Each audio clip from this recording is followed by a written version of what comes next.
The brutal truth is, any of you know who've got kids applying for jobs, the kids use AI to apply for jobs and the employers use AI to read the applications. It's completely ridiculous. It's like two smart speakers talking to each other. So as a result, it's perfectly easy for an individual to send off 500 applications because you don't have to do it, you just get your AI to do it. And it's perfectly okay for a company because no person ever reads these applications, which actually weirdly makes it much harder for people to stand out and get through. And so even more, I think, counterproductively, connections, knowing someone at the company is bizarrely and I think really anti-meritocratically becoming much more important. Right.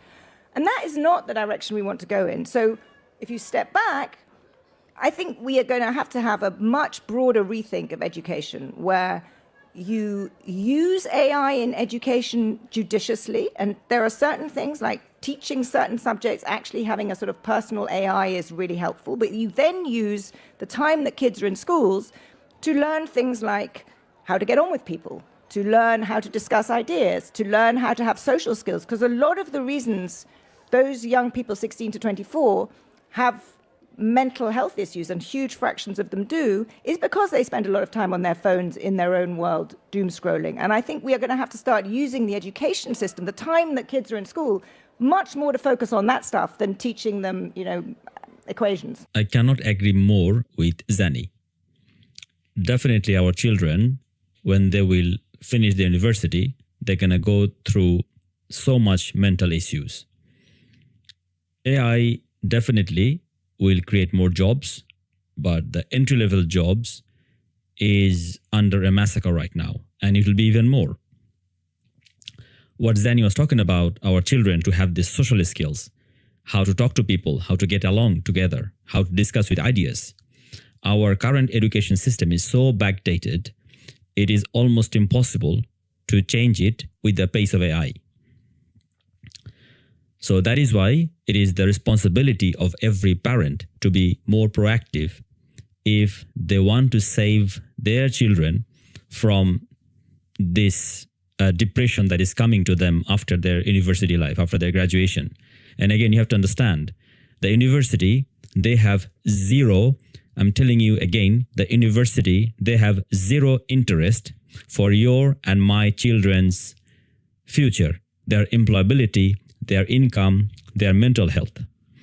They are there to make money out of you. So, dear parents, be more proactive, take action, help your children to become a person of interest, become an influential person, a person of influence.